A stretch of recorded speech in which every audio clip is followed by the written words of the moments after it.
रामायण से जुड़े बड़े रहस्य जिनसे दुनिया अभी भी अनजान है। रामायण का हिंदू धर्म में एक विशिष्ट स्थान है।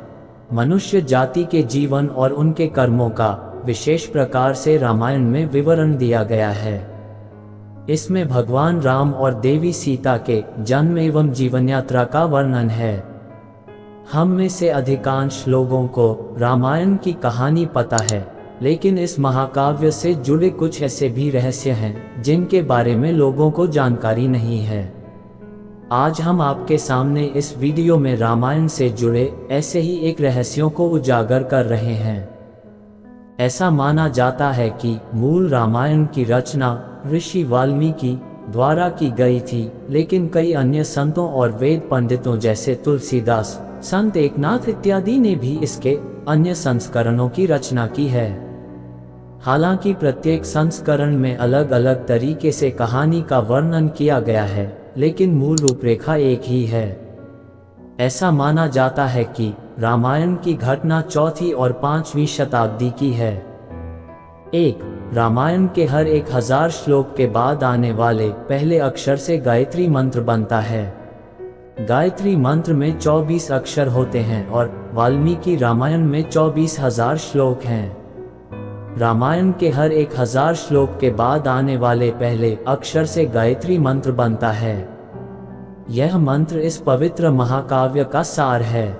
गायत्री मंत्र को सर्वप्रथम ऋग्वेद में उल्लिखित किया गया है। राम और उनके भाइयों के अलावा राजा दशरथ एक पुत्री के भी पिता थे। श्री राम के माता पिता एवं भाइयों के बारे में तो प्रायः सभी जानते हैं, लेकिन बहुत कम लोगों को यह मालूम है कि राम की एक बहन भी थी जिनका नाम शांता था। वे आयु में चारों भाइयों से काफी बड़ी थीं। उनकी माता कौशल्या थीं। ऐसी मान्यता है कि एक बार अंग देश के राजा रोमपद और उनकी रानी वशिनी अयोध्या आए। उनको कोई संतान नहीं थी। बातचीत के दौरान राजा दशरथ को जब ये बात मालूम हुई तो उन्होंने कहा, मैं अपनी बेटी शांता आपको संतान के रूप में दूंगा। ये सुनकर रोमपद और वशिनी बहुत खुश हुए। उन्होंने बहुत स्नेह से उसका पालन पोषण किया और माता पिता के सभी कर्तव्य निभाए। एक दिन राजा रोमपद अपनी पुत्री से बातें कर रहे थे। उसी समय द्वार पर एक ब्राह्मण आए और उन्होंने राजा से प्रार्थना की कि वर्षा के दिनों में वे खेतों की जुताई में राज दरबार की ओर से मदद प्रदान करें। राजा को ये सुनाई नहीं दिया और वे पुत्री के साथ बातचीत करते रहे।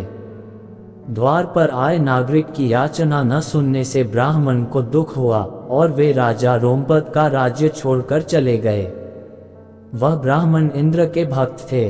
अपने भक्त की ऐसी अनदेखी पर इंद्रदेव राजा रोमपद पर क्रुद्ध हुए और उन्होंने उनके राज्य में पर्याप्त वर्षा नहीं की।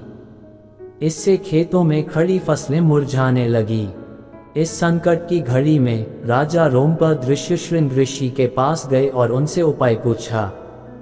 ऋषि ने बताया कि वे इंद्रदेव को प्रसन्न करने के लिए यज्ञ करें। ऋषि ने यज्ञ किया और खेत खलिहान पानी से भर गए। इसके बाद ऋष्यशृंग ऋषि का विवाह शांता से हो गया और वे सुखपूर्वक रहने लगे। बाद में ऋष्यशृंग ने ही दशरथ की पुत्र कामना के लिए पुत्रकामेष्टि यज्ञ करवाया था। जिस स्थान पर उन्होंने ये यज्ञ करवाया था वह अयोध्या से लगभग 39 किलोमीटर पूर्व में था और वहां आज भी उनका आश्रम है और उनकी तथा उनकी पत्नी की समाधियां हैं। दोस्तों, आज के लिए बस इतना ही। ऐसे ही भक्तिमूलक वीडियो देखने के लिए चैनल को अभी सब्सक्राइब करें। मिलते हैं नेक्स्ट वीडियो में, तब तक के लिए आप अपना ख्याल रखिए। जय श्री राम।